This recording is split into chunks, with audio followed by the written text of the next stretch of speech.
Hey everyone, welcome to my channel, and I'm here with a new Plasmic build, that is Plasmic WhatsApp clone.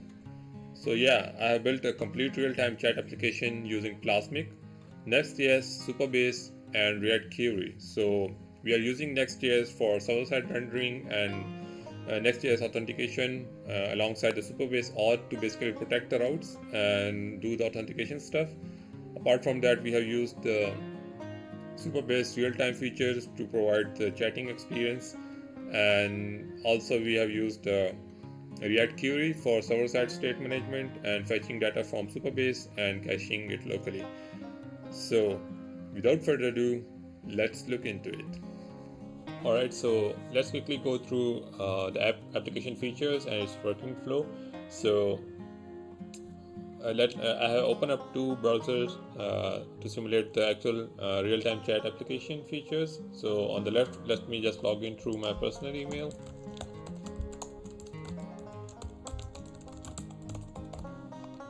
So upon logging in, it should alright. So I'm on the sign up page.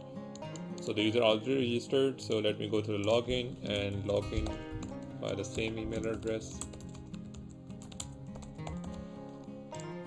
Cool. So now upon logging in, the user should be automatically redirected to the home page where we have the chat rooms listed on the left, and upon selecting a particular chat room, it will show the actual chat in that particular room, and it will automatically scroll down to the latest message so that we can just start chatting.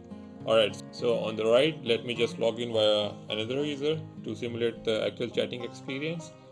So let's say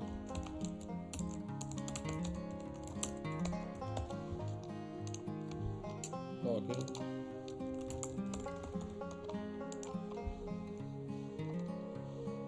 What am I missing here?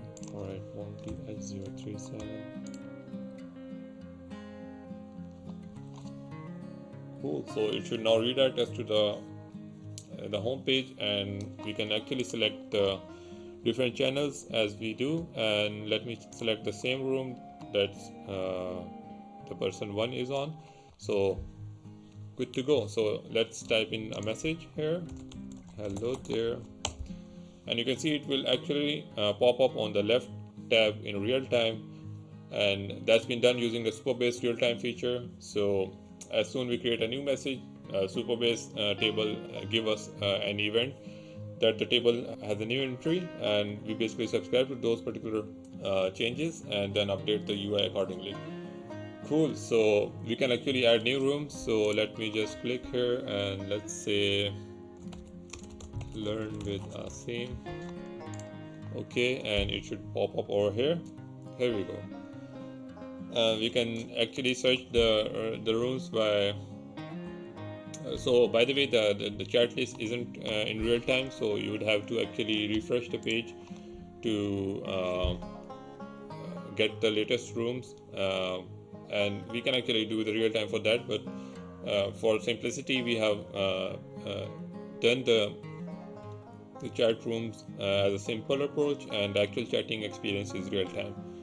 Alright, so we can actually search the rooms by their name. So let's say we search for dev, and the first time it will do fetch the data from the backend, and then it caches that particular request. So if we search for the dev for the next time, it should pick it up.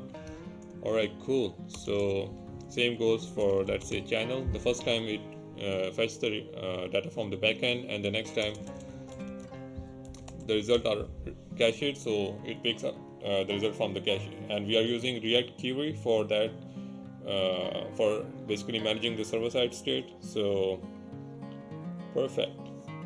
And yeah, last but not the least, we actually can upload or the image. So we are using the Supabase storage API as well to basically upload the images, or we can here update our first name or last name. So upon clicking on the update profile, it should actually redirect us to the home page again with the new latest information. Here we go.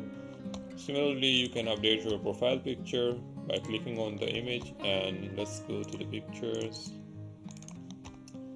and it should actually update that particular profile picture. And If you refresh the page for this particular user, then you can see the bounty hunter will get renamed to the updated username, and the logo is updated as well.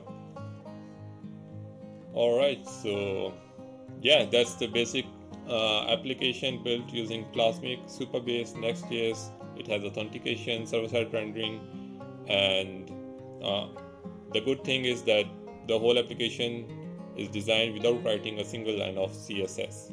So everything, all of the components and the design is coming from Plasmic, and that's why we love Plasmic, because the developer experience is extremely cool. And yeah, so let me know if you like this video and you would like to know or have a complete tutorial on how to build this particular application. So thank you for watching.